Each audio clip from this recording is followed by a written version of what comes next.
ఖమ్మం. ఖమ్మంలో భారీ వర్షాలు, వరదలు. సో, నేచర్ ఎట్లుంటదో ఎప్పుడు చెప్పలేము గానీ, సో, వాతావరణ శాఖ హెచ్చరిస్తూనే ఉంది. భారీ వర్షాలనేసి. సరే, వర్షాలొచ్చినియి, వరదలొచ్చినియి.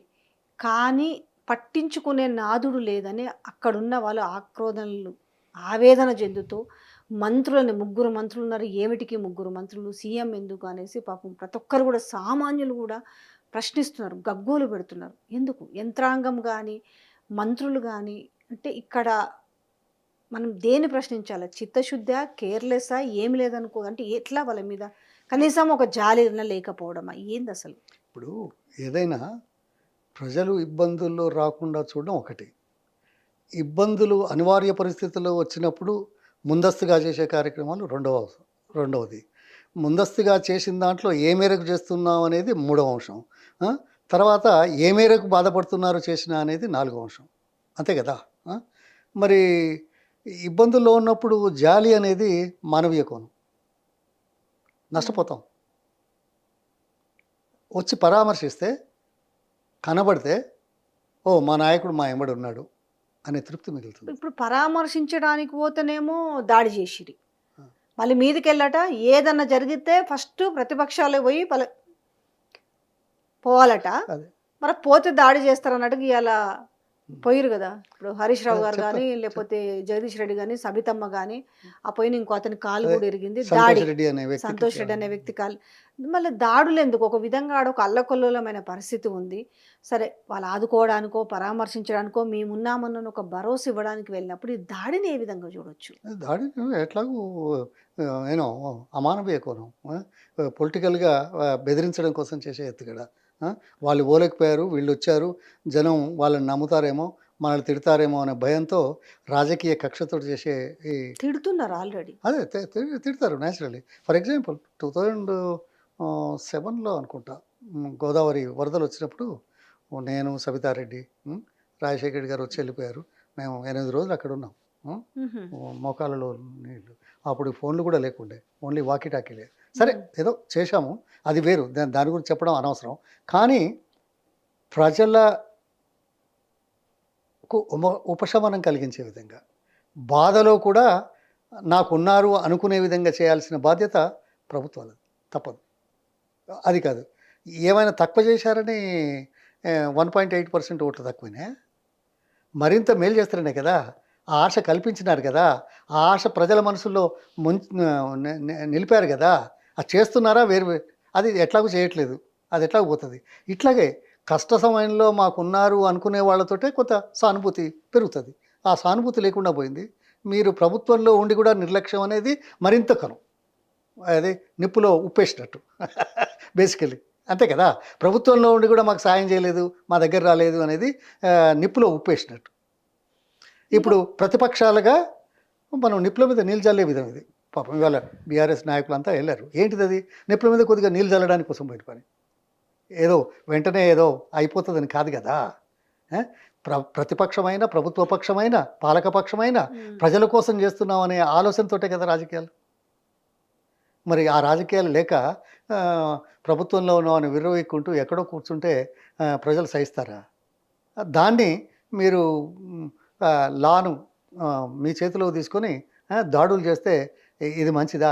ఇంకో గమ్మత్తైన విషయం ఏంటంటే, వీళ్ళు ప్రతిపక్షంలో ఉన్నప్పుడు ఈ ఈ వరదల్లో భారీ వర్షాలకు, ఈ వరదల్లో కొట్టుకోపోయిన వాళ్ళకు, ప్రమాదవశాత్తు చనిపోయిన వాళ్ళకు ఆ రోజు 5 లక్షల నష్టపరిహారము 4 ఏదో ఉండే. అప్పుడు ఏం డిమాండ్ చేసిండు? 25 లక్షల రూపాయలు డిమాండ్ చేసిండు.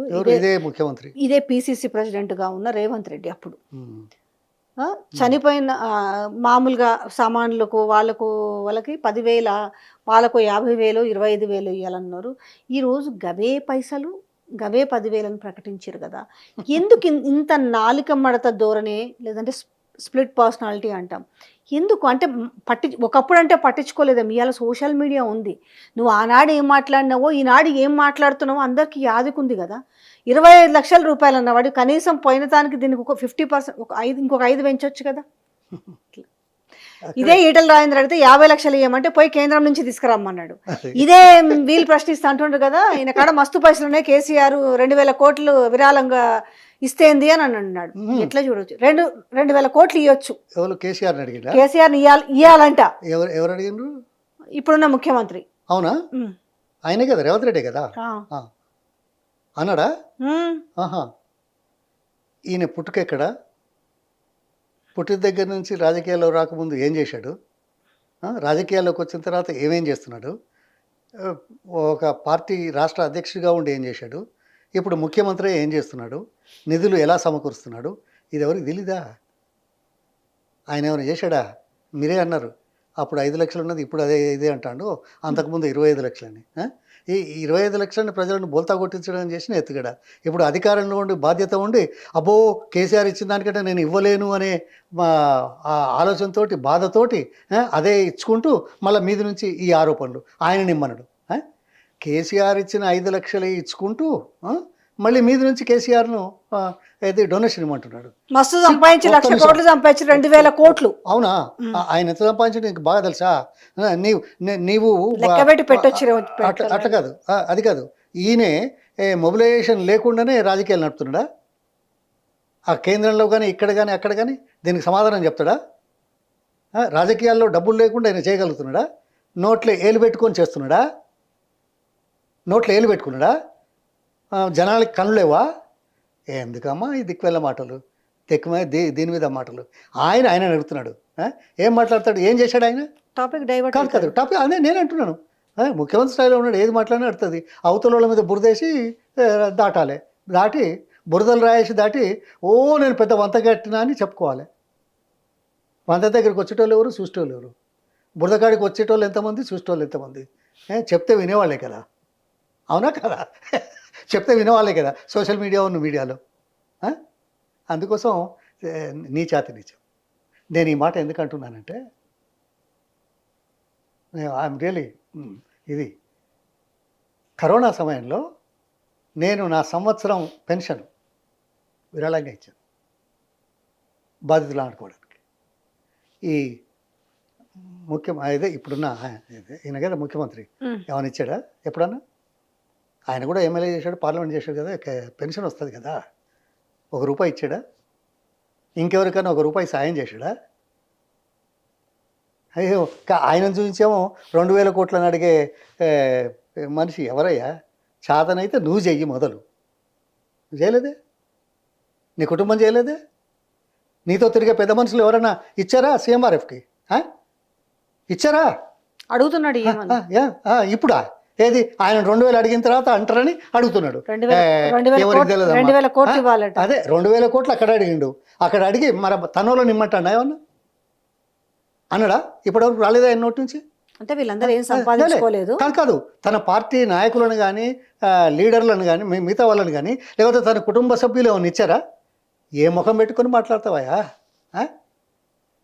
అదేదో అంటారు మళ్ళీ, నేనంటే బాగుండదు, ఈ ముఖ్యమంత్రి అంటే ఈ పొన్నాల లక్ష్యం ఇవ్వకూడదు అందుకే అంటారు. దమ్ము ధైర్యం. అదే కాదు, మేము బీహార్లో ఉన్న వాళ్ళకు, యూపీలో ఉన్న వాళ్ళకు, గుజరాత్లో ఉన్న వాళ్ళకు కరోనా సమయంలో మా వరంగల్ జిల్లాకు తీసుకురావడానికి అన్ని ఏర్పాట్లు చేశాం. ఇక్కడ ఉన్న యూపీ లేబరర్స్కు, బీహార్ లేబరర్స్కి మేము ప్రయాణ ఖర్చులు ఇచ్చి పంపించాం. మేము ఎప్పుడని చెప్పుకున్నావా? నీకు దమ్ము ధైర్యం ఉంటే నువ్వేం చేస్తావో మొదలు చెప్పు. నువ్వు నీ డిక్లరేషన్లో ఆదాయం ఎంత ఉంది, నిలువ ఎంత ఉన్నది, బ్యాంకులో ఎన్ని ఉన్నాయి? ఒక్క నిమిషం అమ్మ, ఆగమ్మా. అందులో ఎంత ఉంటుందో అందరికీ తెలుసు, బయట ఎంత చేయాలనో అందరికీ తెలుసు, చేస్తారో. ఏదైనా ఒక్క సానుభూతి మానవీయ కోణంలో ఒక్క పైసా ఇచ్చావా?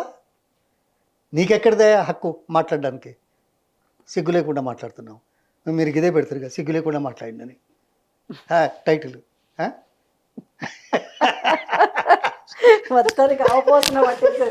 ఏంది మొత్తానికి మేమేం టైటిల్ పెడతామో కూడా మీరు మీ పని ఏందో తెలుసు, ఆయన పని ఏందో తెలుసు, చేసేటోళ్ళకి తెలుస్తుంది అంతే కదా.